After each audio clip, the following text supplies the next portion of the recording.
But why पूजा? तुम दोनों को अलग हुए एक अरसा हो चुका है, अब तुम दोनों के बीच रह भी क्या गया है? एक न एक दिन तो डिवोर्स होना ही है। तुम चुप क्यों हो? कुछ बोलती क्यों नहीं? अगर ये अमाउंट तुम्हें कम लगती है तो क्योंकि हमारे लिए कोई अमाउंट बड़ी नहीं होती। एक बार कहकर तो देखो। मैं आपसे कह चुकी हूं, मुझे पैसा नहीं चाहिए। तो फिर क्या चाहती हो तुम? वो डिवोर्स पेपर्स तो तुम्हें साइन करने ही होंगे। मैं जो मांगूंगी दे पाएंगे आप?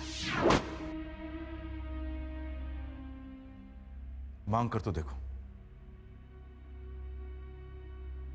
आपके बेटे ने जो मेरे साथ किया, उसके एवज में आप मुझे जो भी दें कम होगा। आप बहुत पैसे वाले हैं, लेकिन मैं लालची नहीं हूं। मुझे पैसा उतना ही चाहिए जितना कि जिंदगी चलाने के लिए पूरा हो।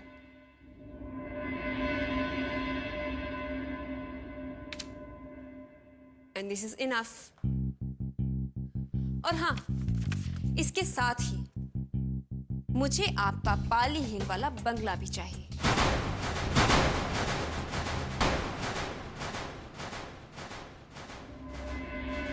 आप ही ने कहा था मांग कर देखो। हाँ, लेकिन वही बंगला क्यों? क्योंकि उस बंगलों के साथ मेरे इमोशंस जुड़े हुए हैं। अपनी 15 दिन की शादीशुदा जिंदगी जैसी भी थी, मैंने उसी बंगलों में गुजारी। उसी बंगलों में विक्रम के साथ मैंने अपना पहला कदम रखा था। उसी बंगलों में मैंने अपनी नई जिंदगी की शुरुआत की थी, और उसी बंगलों में मेरी जिंदगी बर्बाद भी हो गई। ये सब बकवास है पूजा।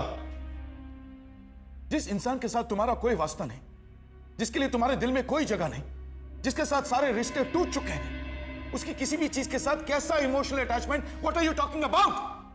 मैं किसी बहस में नहीं पड़ना चाहती।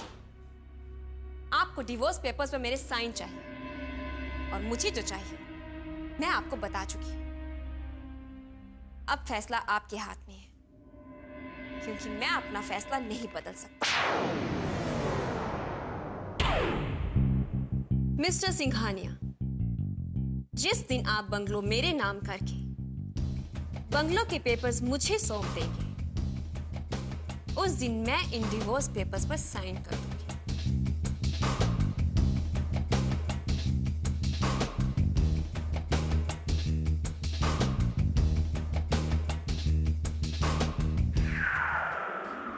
बहना, आपको क्या लगता है आपकी ये चाल कामयाब होगी?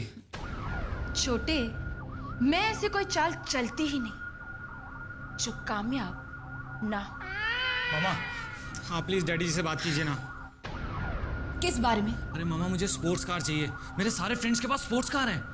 ये स्पोर्ट्स शूज के बारे में तो सुना था, लेकिन ये स्पोर्ट्स कार क्या है? अरे मामा, आपको तो कुछ भी नहीं पता। मामा जी, आप प्लीज मम्मी से कहिए ना कि डैडी जी से बात करें। अरे बहना, बच्चे का इतना मन है तो जीजा से बात कर लो ना। 8-10 लाख की तो बात है, जीजा जी को क्या फर्क पड़ता है? चुप! उन्हें नहीं, मुझे फर्क पड़ता है। मुझसे ये बेकार के खर्चे जरा भी बर्दाश्त नहीं होते। अरे तू नहीं जानता, बूंद बूंद करके सागर बनता है, और बूंद बूंद करके खाली भी होता है। आज हम उनसे जितना भी माल खर्च करवाएंगे ना, कल हमारे हिस्से में उतना ही माल कम आएगा।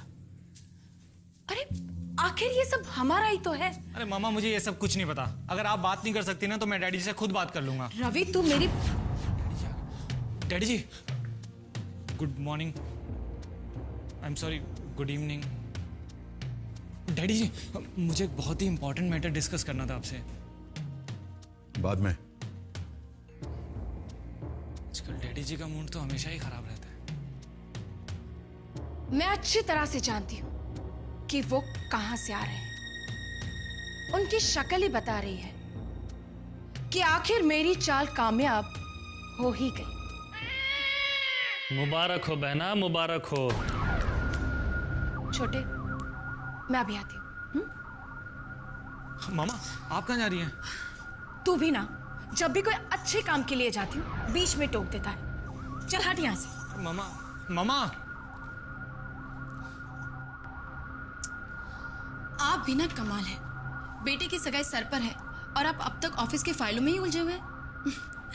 भाई हमने तो हमारा काम पूरी जिम्मेदारी के साथ सही वक्त पे पूरा कर दिया।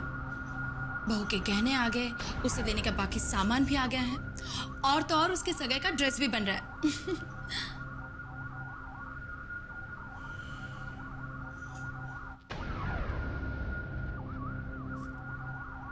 क्या बात है, कुछ परेशान लग रहे हैं आप? नहीं, आपके चेहरे से तो साफ पता चल रहा है। बताइए ना, क्या बात है? शारदा, हमने प्रॉपर्टी में काफी रुपया लगा रखा है।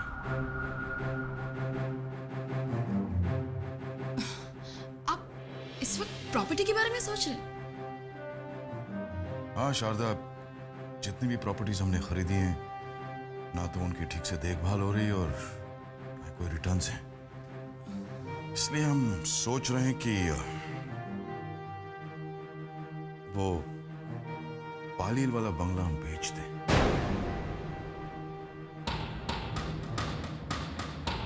नहीं नहीं नहीं, वो बंगलो आप नहीं बेच सकते। शारदा, हम जानते हैं वो बंगलो तुम्हारे नाम पर है, लेकिन हम लेकिन कुछ नहीं। वो बंगलो आपने हमें गिफ्ट किया था, आपकी ओर से हमें पहला तोहफा। वो तो मुझे अपनी जान से भी ज्यादा प्यारा है। कितनी सारी यादें जुड़ी है वो उसके साथ। वो तो हम आपको मरते दम तक नहीं बेचने देंगे।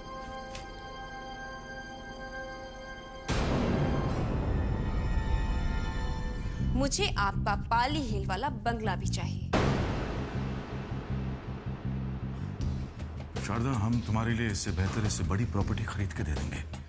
वैसे भी तुम सालों से उस बंगले पे गई भी नहीं। नहीं, आप उस बंगलों के अलावा और कुछ मांग लीजिए, लेकिन वो बंगलो नहीं।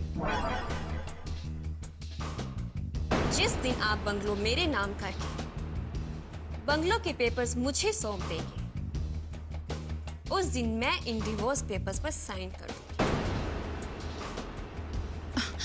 नहीं, मैं आपकी एक बात नहीं सुनूंगी।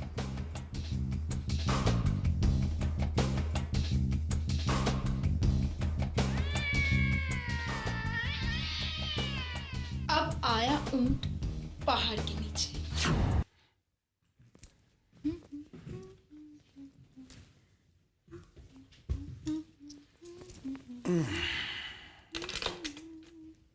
क्या बात है, बहुत खुश नजर आ रही हो। और तुम्हारी बहन शामली, वो भी बहुत खुश है। वो क्या है ना, आप हम दोनों को पहली बार फॉरेन ट्रिप पर ले जा रहे हो ना, इसीलिए। अच्छा, तुम तो ऐसे बात कर रही हो जैसे शादी से पहले हर समर वेकेशन तुम्हारा फॉरेन में कटता था। जी, मेरे कहने का वो मतलब नहीं था। हाँ, वो तो मैं भी जानता हूँ, लेकिन अब तुम बिल्कुल चिंता मत करो। हर साल फॉरेन ट्रिप पर जाएंगे हम। बस सिंघानिया साहब की ऑफिस से मुझे हर साल ऐसे ही कॉन्ट्रैक्ट मिलता रहे। 2-4 साल में पूरी दुनिया घुमा दूंगा मैं। आप जानते हैं, आजकल ट्रैवल एजेंसीज बहुत अच्छे पैकेज टूर्स ऑफर करती है। तुम्हें कैसे पता? जी, वो न्यूज़पेपर में एडवर्टाइजमेंट आती रहती है ना। कल ही तुम दोनों के पासपोर्ट लेकर जाऊंगा मैं। एक ट्रैवल एजेंट को जानता हूं। तुम और तुम्हारी बहन शामली भी क्या याद रखोगे। कर लो, ऐश कर लो मेरे राज में। मैं अभी आई। कहाँ जा रही हो? मैंने आपकी पसंद की मलाई कुल्फी बनाई है। फ्रिज में रखी है, अभी लेकर आती हूँ। खाने के बाद देना भूल गई थी। अभी आई। अच्छा, फॉरेन ट्रिप पर ले जा रहा हूं तो इतने मचके मार रही है। क्या तो कि मलाई कुल्फी। अच्छा है।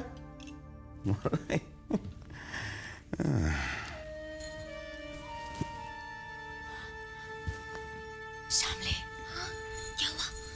समझ ले कि पासपोर्ट का इंतजाम हो गया। सुन, जब तक पासपोर्ट हमारे हाथ में नहीं आ जाता ना, तब तक तेरे जीजू को कोई शक नहीं होना चाहिए। समझ गई तू? ठीक है, जा जाके सो जा। ठीक है।